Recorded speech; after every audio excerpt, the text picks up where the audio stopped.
La sécurité sociale veut empêcher les arrêts maladie. Regardez cette vidéo, c'est une dinguerie les amis, on se retrouve derrière. Ligne politique du gouvernement, réduire le nombre d'arrêts de travail en France, qui a augmenté de 30% en 10 ans. Ce médecin généraliste ne pourra plus délivrer d'arrêt de travail sans la validation de la sécurité sociale.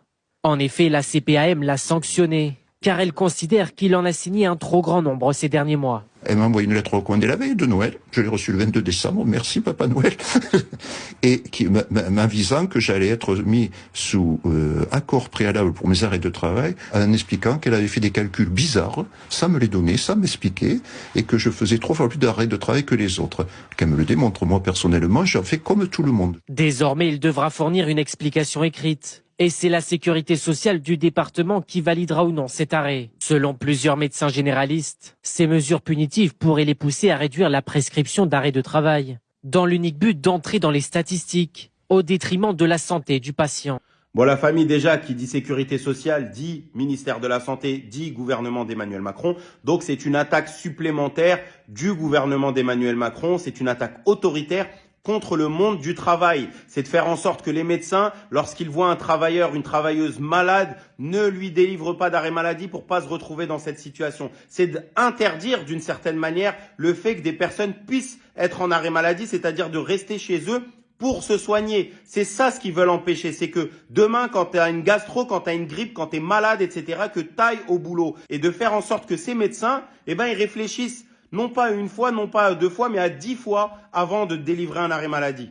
Et il y a déjà des mesures coercitives mises en place par les gouvernements précédents et notamment celui d'Emmanuel Macron. C'est les jours de carence où des gens te remboursent quasiment que dalle sur un arrêt maladie moyen, où tu as des jours de carence à 3-4 journées où en fait, t'es quasiment pas couvert sur un arrêt maladie d'une semaine, tu récupères une petite piécette. Vous savez, c'est aussi une attaque contre les femmes, parce qu'il y a énormément de femmes qui sont victimes d'endométriose, vous savez, les règles douloureuses. Et il y a des centaines de milliers de femmes chaque mois qui sont contraintes d'être en arrêt maladie et qui perdent de l'argent à cause de ces journées de carence parce que vous savez, elles sont tellement tordues de douleur à cause de ces règles douloureuses et également, elles ne peuvent pas aller travailler avec les médicaments qu'elles prennent. Moi, j'ai des amis qui prennent des médicaments codéinés, limite c'est comme de la morphine où je veux dire, ça les met KO pour pouvoir essayer de résister à la douleur tant bien que mal. Et c'est ces femmes-là aussi qu'on attaque demain. C'est celles qui pouvaient faire des arrêts maladie à ces moments-là et ça montre une fois de plus comment ils criminalisent celles et ceux qui travaillent, celles et ceux qui font tourner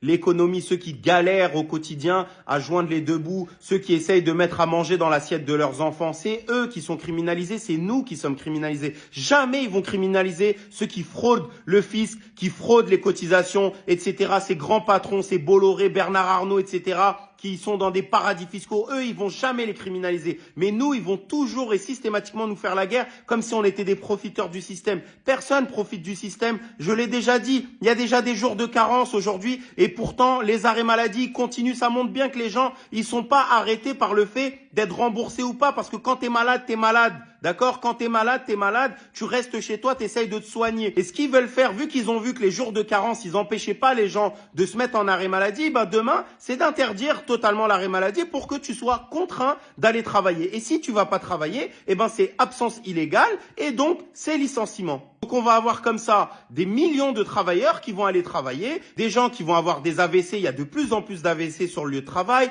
des gens qui ont de l'hypertension artérielle, du diabète, des scolioses, des hernies discales, etc. Les amis, je vous assure, moi je suis délégué du personnel et je suis dans les instances liées à la sécurité et la santé, je vous assure, les corps ils sont bousillés, il y a de plus en plus de travailleurs qui font des burn-out, les gens n'en peuvent plus de charbonner pour des maigres salaires, ils sont au bout du rouleau, en plus quand tu es dans des grandes villes comme Paris et autres, les banlieues, je veux dire, les bouchons, les transports, etc. Il y a de plus en plus de gens qui ne vont pas bien, Et malgré les jours de carence qui déjà les impactent, parce qu'en vérité, il y en a beaucoup qui aimeraient être arrêtés, mais qui se font pas arrêter parce qu'ils savent qu'ils vont perdre 3-4 jours de salaire et qui, voilà, ils tirent sur le corps jusqu'à ce que ça explose. Et les amis, il faut dénoncer avec vigueur ce qu'est en train de faire le gouvernement d'Emmanuel Macron à travers la sécurité sociale, c'est-à-dire de réprimer une fois de plus les travailleuses et les travailleurs et de laisser peinards, toujours les mêmes, les grands patrons.